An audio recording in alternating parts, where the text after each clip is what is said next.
देहरादून से बेंगलुरु के लिए नई सीधी हवाई सेवा का शुभारंभ। सीएम धामी ने किया फ्लैग ऑफ। फ्लाइट के अंदर दिखेगा उत्तराखंड का कल्चर। सिर्फ 3 घंटे में होगा सफर। सादगी के साथ अपना जन्मदिन मनाएंगे सीएम धामी। आपदा प्रभावितों की मदद को देंगे पूरा वक्त। किसी प्रकार का उत्सव या औपचारिक आयोजन नहीं करेंगे सीएम। उत्तराखंड बीजेपी प्रदेश पदाधिकारी की घोषणा में मीडिया विभाग की नियुक्ति। प्रदेश मीडिया प्रभारी बनाए गए मनवीर सिंह चौहान। पार्टी ने तीसरी बार जताया भरोसा। 2027 विधानसभा चुनाव से पहले उत्तराखंड कांग्रेस के संगठनात्मक समीकरण बदलने की चर्चाएं तेज। हरीश रावत ने सार्वजनिक रूप से जताई प्रदेश अध्यक्ष करण मारा को हटाने की इच्छा। वोट चोरी आरोप को लेकर उत्तराखंड में कांग्रेस ने शुरू किया हस्ताक्षर अभियान। कांग्रेस ने वरिष्ठ उपाध्यक्ष सूर्यकांत धस्माना ने कहा, प्रदेश में 5 लाख हस्ताक्षर का है लक्ष्य।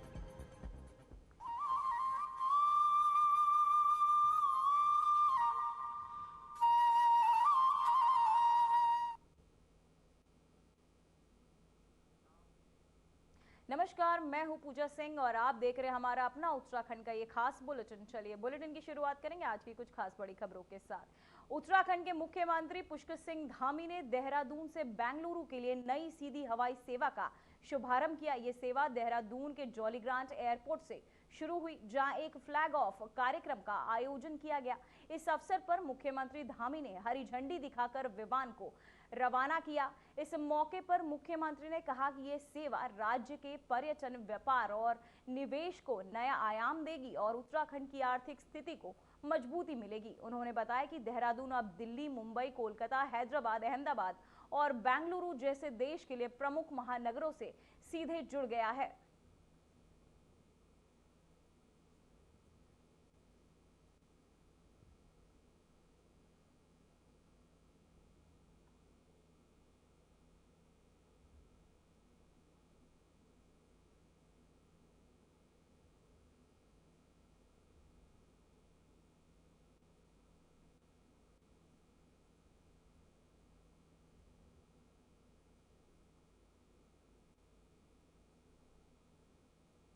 कि आज देहरादून से बेंगलुरु के लिए एयर इंडिया एक्सप्रेस की सेवा शुभारंभ हो रही है। इस अवसर पर हमारी लोकप्रिय सांसद आदरणीय माला राज्य लक्ष्मी शाह जी, हमारे यही डोईवाला विधानसभा जिसमें आलोक जी एयरपोर्ट आता है जी, वहाँ के हमारे लोकल यहाँ के एमएलए श्री ब्रजभूषण गरोला जी और आलोक सिंह जी एमडी, और यहाँ पर उपस्थित हमारे सभी एयर इंडिया एक्सप्रेस के सभी अधिकारीगण, सभी कर्मचारीगण, उपस्थित हमारे सभी मीडिया के सभी मित्र, मैं सबसे पहले तो आप सभी का आज इस अवसर पर बहुत आप सबका स्वागत करता हूँ, सबका अभिनंदन करता हूँ। हमारे यूकाडा के भी अधिकारी श्री आशीष सिंह जी और अभी जॉर्ज जी वाइस प्रेसिडेंट एयरपोर्ट ऑपरेशन, विकास सिन्हा जी वाइस प्रेसिडेंट सुरक्षा, हम सभी के लिए बड़ा आज खुशी का दिन है कि देहरादून से बेंगलुरु के लिए प्रतिदिन सीधी उड़ान यहाँ से प्रारंभ हो रही है।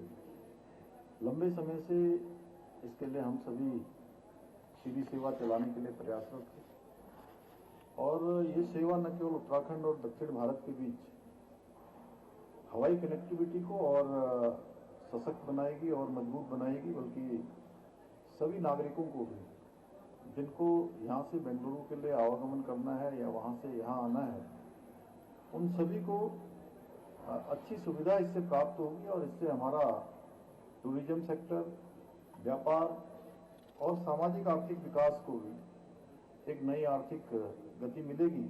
हम सभी जानते हैं कि बेंगलुरु भारत का एक प्रमुख आर्थिक और शैक्षणिक केंद्र है, एक बड़ा एजुकेशन का भी हब है और इसके साथ साथ आईटी का भी हब है।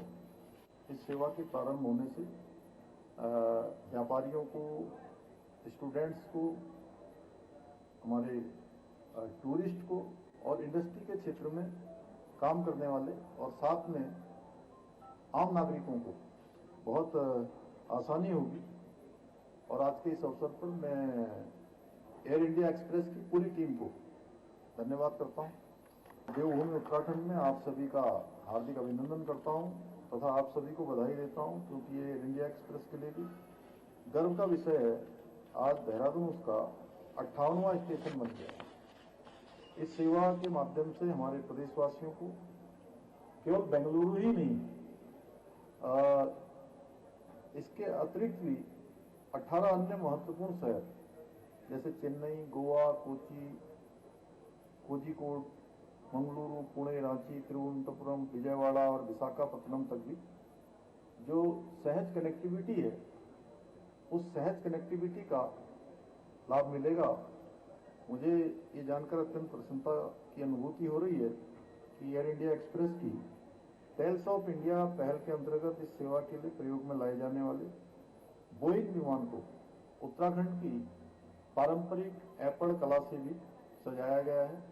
उन्होंने हम सबको जो यहाँ पर एक स्मृति के रूप में जो मोमेंटो दिया है, उसमें भी उन्होंने उसको बहुत अच्छे तरीके से दर्शाया गया है। मित्रों, आज देश के आदरणीय प्रधानमंत्री श्री नरेंद्र मोदी जी के नेतृत्व में उनकी दूरदर्शी सोच से उड़ान योजना से हवाई संपर्क और मजबूत हुआ। उत्तराखंड के मुख्यमंत्री पुष्कर सिंह धामी ने निर्णय लिया है कि वो अपने जन्मदिन 16 सितंबर को किसी प्रकार का उत्सव या औपचारिक आयोजन नहीं करेंगे। इसके स्थान पर ये दिन सादगी और सेवा को समर्पित रहेगा। मुख्यमंत्री ने कहा कि जन्म दिवस जैसे अवसरों को समाज और जरूरतमंदों की सेवा के लिए समर्पित करना और सच्चा उत्सव होता है। तो वहीं मुख्यमंत्री धामी ने कहा कि इस दिन वो आपदा प्रभावितों और आम जन की मदद में समय देंगे। उन्होंने जनता से अपील की कि राज्य में आपदा प्रभावित क्षेत्रों में जिन परिवारों को कठिन परिस्थितियों का सामना करना पड़ रहा है, उनकी सहायता के लिए समाज का हर वर्ग आगे आए।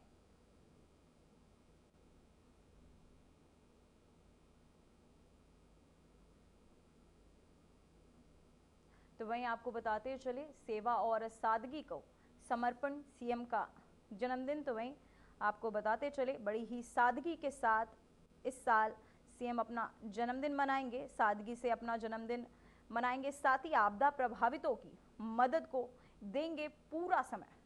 किसी प्रकार का उत्सव या औपचारिक आयोजन नहीं करेंगे सीएम। तो वही खबर देहरादून से, जहां विधानसभा चुनाव 2027 के हैट्रिक बनाने की जिम्मेदारी संगठन ने युवा चेहरों को सौंपी है। लंबे मंथन के बाद आपको बता दें, संतुलन से बीजेपी को नई टीम घोषित की है। इससे में आपको बता दें, पहाड़ मैदान और संतुलन के साथ ही सांसदों की हिस्सेदारी भी नजर आई। लगातार 2 बार सत्ता पर काबिज रहने वाली बीजेपी के लिए अब तीसरे विधानसभा चुनाव की चुनौतियां सामने खड़ी हैं। युवा मुख्यमंत्री के नेतृत्व में 7 संगठन ने इस बार नई टीम के चुनाव में लंबा मंथन किया। हैट्रिक लगाने के लिए सभी समीकरणों को साधते हुए पदाधिकारियों का चयन किया गया है।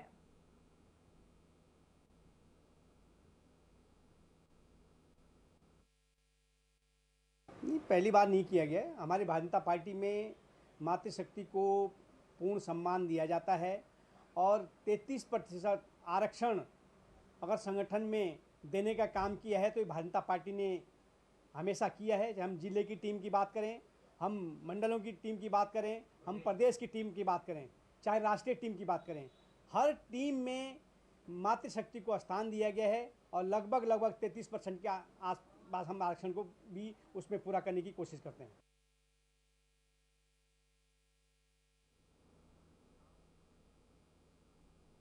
तो वहीं केंद्र सरकार ने उत्तराखंड को स्टेट डिजास्टर रिस्पांस फंड के लिए केंद्रीय हिस्से के रूप में वित्तीय वर्ष 2025-26 के लिए 455 करोड़ 60 लाख की धनराशि अग्रिम तौर पर जारी कर दी है।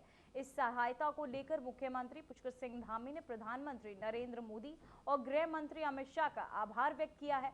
आपदा प्रबंधन विभाग के सचिव विनोद कुमार सुमन ने बताया कि प्रदेश में हाल ही में आपदाओं के चलते राज्य की अर्थव्यवस्था पर गंभीर असर पड़ा है।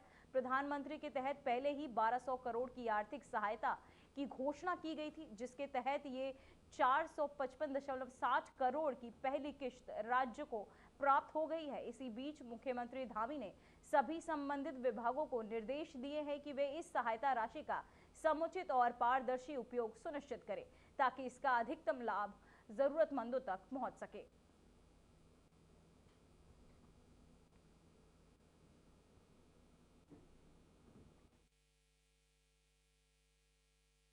देखिए, जो आपदा के कारण जो उत्तराखंड के आर्थिकी पे प्रतिकूल प्रभाव पड़ा है और जो लॉस हुआ है उसकी भरपाई के लिए माननीय मुख्यमंत्री जी ने 3 दिन पहले घोषणा किया था 1200 करोड़ रुपए की। उसी के क्रम में कल हमको 455 करोड़ रुपए की किस्त भारत सरकार से प्राप्त हो गई है। इसके लिए माननीय मुख्यमंत्री जी द्वारा माननीय गृह मंत्री जी, माननीय प्रधानमंत्री जी का आभार व्यक्त किया गया है। और ये पैसा निश्चित रूप से एक मरहम का काम करेगी आपदा के जख्म के लिए, और इससे हम राहत बचाव कार्य में तेजी लाएंगे और बाकी जो पुनर्निर्माण के कार्य है उसमें तेजी लाएंगे। तो वहीं खबर देहरादून से, जहां मुख्य सचिव आनंद वर्धन ने सचिवालय परिसर की व्यवस्थाओं और सफाई व्यवस्था का विस्तार से निरीक्षण किया। निरीक्षण के दौरान उन्होंने पुराने अनुभवों में फाइलों की छंटनी कराने के निर्देश भी दिए और कहा कि सभी अनुभाग 1 माह के भीतर बिडिंग प्रक्रिया पूरी करें। मुख्य सचिव ने सचिवालय प्रशासन को रिकॉर्ड रूम के लिए उचित स्थान चिन्हित कर शीघ्र निर्माण का आदेश दिया ताकि वेडिंग के बाद आवश्यकता फाइलों की व्यवस्थित रखा जा सके। तो वही आवश्यक फाइलों को व्यवस्थित रखा जा सके, जिसके बाद उन्होंने ये भी चिंता जताई कि कुछ अनुराग एक ही कक्ष में संचालित हो रहे हैं जिससे कामकाज प्रभावित हो रहा है।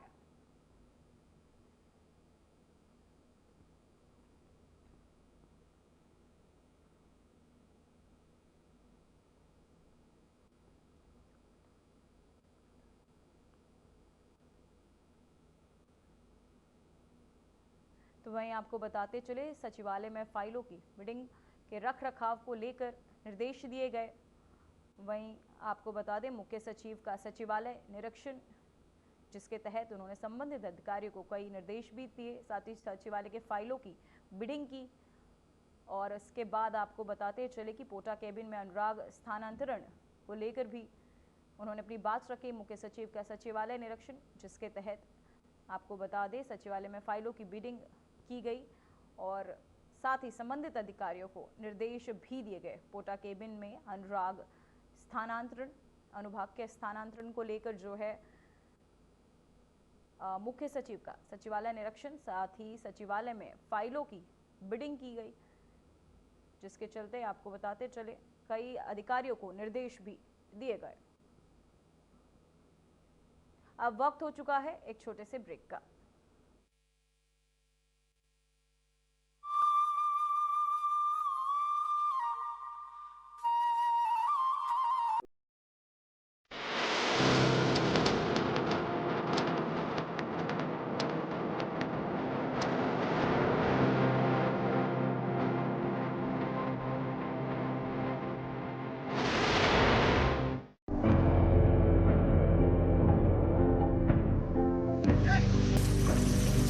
कभी पानी की कमी से सूखते उत्तराखंड के इन खेतों में अब लहलहा रही हैं फसलें। राज्य में सिंचाई की आधुनिक तकनीकी ने खोल दिए हैं किसानों के तरक्की के द्वार। इन सीढ़ीदार खेतों में प्राकृतिक स्रोतों के जरिए पानी पहुंचाना हमेशा चुनौतीपूर्ण रहा है, लेकिन उत्तराखंड सरकार की पहल से सोलर पंप लिफ्ट सिंचाई योजना निर्माण के जरिए पानी को खेतों तक पहुंचाना हो गया है बेहद आसान। लघु सिंचाई परियोजना के तहत सिंचाई के लिए बने सोलर वाटर लिफ्टिंग सिस्टम व अलग अलग तकनीकी से बनाए गए पानी के टैंकों ने पहाड़ की खेती किसानी को दिए हैं नए आयाम। सिंचाई होने से किसान बंजर पड़े खेतों पर नकदी फसलें उगाकर कर रहे हैं लाखों की कमाई।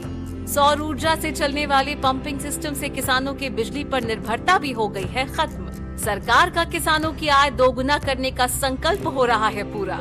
हमारे गांव में सोलर लिफ्टिंग पंपिंग योजना शुरू की गई, जहां पर हमारे समस्त गांववासी पुरानी खेती झंगोरा मंडवा और गेहूं मक्की उस पे निर्भर थे। आज इस सोलर पंप लगने से पूरे गांव में सिंचाई पर्याप्त रूप से हुई और हमने यहां पर नकदी फसलों का कार्य शुरू किया, जहां पर हमने शिमला मिर्च, बीन्स और टमाटर लगाने शुरू करे।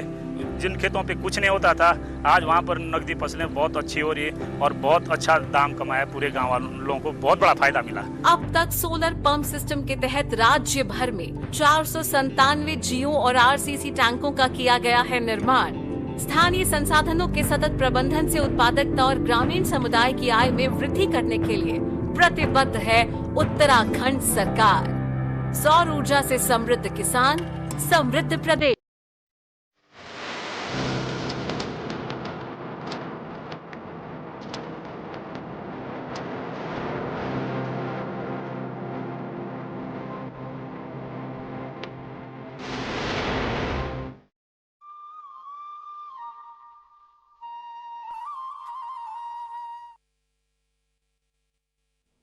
ब्रेक के बाद खबरों में एक बार फिर से आपका स्वागत है। तो वहीं 2027 विधानसभा चुनाव से पहले उत्तराखंड कांग्रेस ने संगठनात्मक समीकरण बदलने की चर्चाएं जो है तेज हो गई हैं।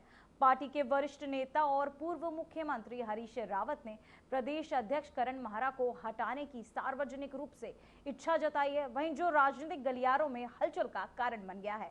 एक टीवी चैनल से बातचीत में हरीश रावत ने कहा कि उन्हें लगता है कि प्रीतम सिंह जैसे अनुभवी नेता और प्रदेश कांग्रेस की कमान सौंपी जानी चाहिए। ये बयान ऐसे समय में आया जब कांग्रेस में भी आपको बता दें भीतर खाने गुटबाजी और नेतृत्व को लेकर असंतोष की चर्चाएं पहले से ही चल रही थी।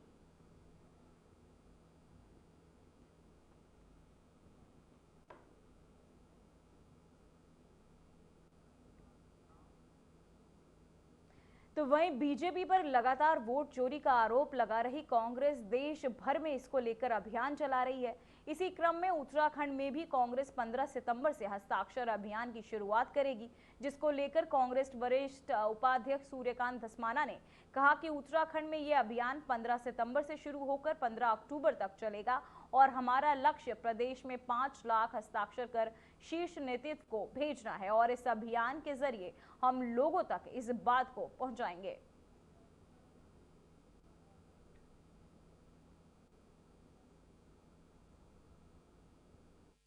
सिग्नेचर कैंपेन कांग्रेस मुख्यालय में ही शुरू करेंगे। हमारा अभियान जो पूरे राष्ट्रीय स्तर पे चल रहा है और 5 करोड़ सिग्नेचर्स हम पूरे देश में जनता के इकट्ठा करेंगे, वोटर्स के इकट्ठा करेंगे और हमारे प्रदेश में यहाँ से भी हम कम से कम 5 लाख टारगेट हमने रखा है।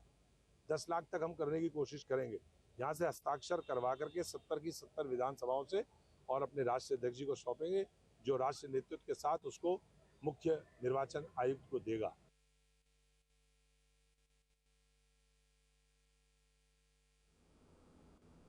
तो वहीं वरिष्ठ पुलिस अधीक्षक प्रवीण सिंह डोभाल के नेतृत्व में हरिद्वार पुलिस ने अंतर्राष्ट्रीय वाहन चोर गिरोह का पर्दाफाश करते हुए गिरोह के 3 शातिर सदस्यों को गिरफ्तार किया है।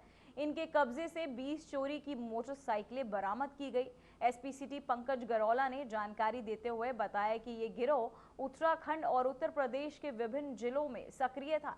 भीड़भाड़ वाले इलाकों से बाइक चोरी कर ये गिरोह उन्हें सस्ते दामों पर बेचकर मुनाफा कमाता था। वहीं गिरफ्तार आरोपियों की पहचान लक्सर निवासी मोहित आस और साथ ही आस मोहम्मद और दीपक के रूप में हुई है, जबकि गिरोह का चौथा सदस्य अभी भी फरार है। उसकी तलाश में पुलिस टीमें लगातार छापेमारी कर रही हैं। चेकिंग के दौरान 3 युवकों को पकड़ा गया। ये एक इंटरस्टेट गैंग के मेंबर हैं जिन्होंने हरियाणा, दिल्ली, उत्तर प्रदेश व उत्तराखंड में जनपद हरिद्वार में कई स्थानों पर मोटरसाइकिलों की चोरी की है। जिस मोटरसाइकिल पे इनको चेकिंग के दौरान रोककर पकड़ा गया था, वो मोटरसाइकिल भी थाना भादराबाद से ही चोरी की गई थी। इनमें से तीनों युवक हैं हमारे जनपद के लक्सर क्षेत्र के रहने वाले हैं, दीपक, आस मोहम्मद और मोहित। इन तीनों ने पूछताछ में बताया कि इन्होंने ये मोटरसाइकिलें जो है यहाँ पे ही एक खंडर है वहाँ छुपा के रखी हुई हैं। इसमें टोटल इनकी निशानदेही पे 20 मोटरसाइकिलें बरामद हुई हैं। तो वहीं हरिद्वार के कनखल इलाके में दिन दहाड़े फायरिंग की घटना ने लोगों में हड़कंप मचा दिया है। बाइक सवार 2 युवकों ने सार्वजनिक स्थानों पर फायरिंग की, जिसकी सीसीटीवी फुटेज भी सामने आई है। घटनास्थल पर मौजूद लोगों के अनुसार कई स्थानों पर गोली चलाने की वारदात हुई। पुलिस ने मौके पर पहुंचकर जांच शुरू कर दी है और सीसीटीवी फुटेज के आधार पर आरोपियों की पहचान कर उन्हें जल्द पकड़ने का प्रयास किया जा रहा है।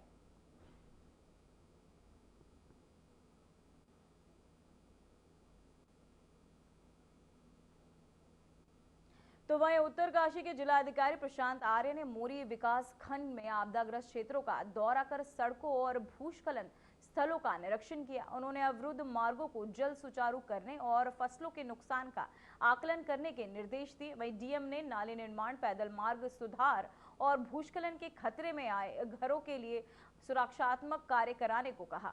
वहीं जखोल फिताड़ी मार्ग के लिए प्रस्ताव सिंचाई विभाग को भेजा गया है।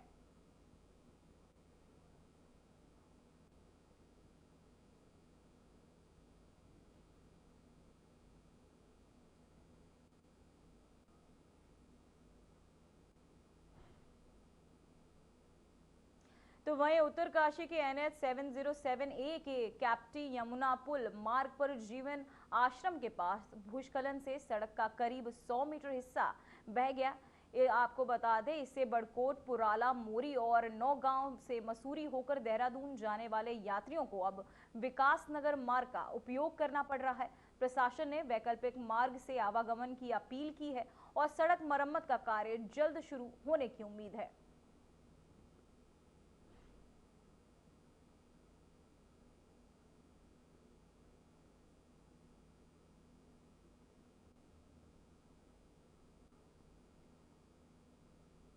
तो वहीं मसूरी में बढ़ते अवैध निर्माणों को लेकर MDDA ने सख्ती शुरू कर दी है। उपाध्यक्ष वंशीधर तिवारी ने बताया कि शहर को सेक्टरों में बांटकर हर हफ्ते सर्वे और कार्यवाही की जाएगी।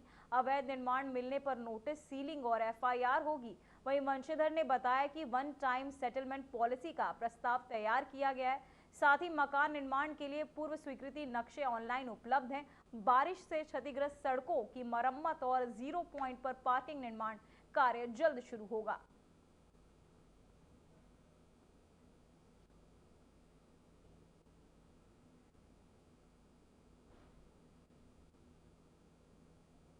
देखिए, हम लोग अगर आप देखेंगे प्राधिकरण स्तर से लगातार जो अवैध निर्माण है उसके खिलाफ कार्रवाई करें, जो अवैध प्लाटिंग है उसके खिलाफ भी कार्रवाई कर रहे हैं। और एक वन टाइम सेटलमेंट की पॉलिसी भी मसूरी के लिए बनाई गई है, जो विचाराधीन है, उस पर भी निर्णय लिया जाएगा ताकि यहाँ की जो समस्या है उनका समाधान किया जाए।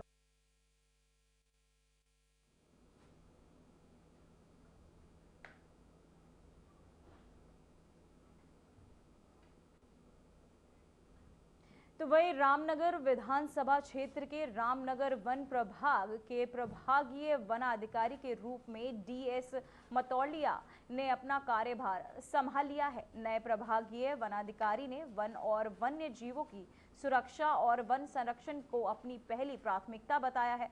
वहीं DS मतौलिया ने कहा कि वन क्षेत्र में वन्य जीवों की संख्या बढ़ रही है, जिसे देखते हुए वन के स्वरूप को और बेहतर बनाने, जानवरों के लिए रहन सहन और पानी की व्यवस्था में सुधार किया जाएगा। इसके साथ ही गांव के लोगों को भी जागरूक किया जाएगा ताकि वे जंगल में विशेष सावधानी बरतें और मानव वन्य जीवन संघर्ष को कम किया जा सके।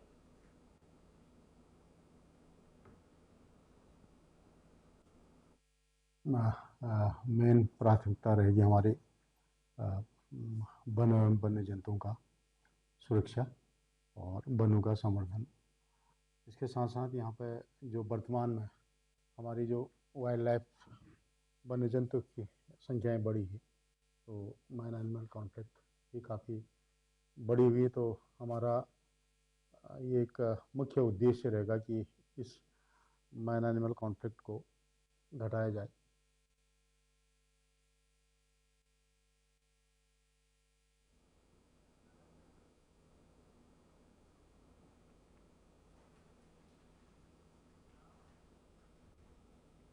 फिलहाल खबरों में बस इतना ही। मुझे दीजिए इजाजत। नमस्कार।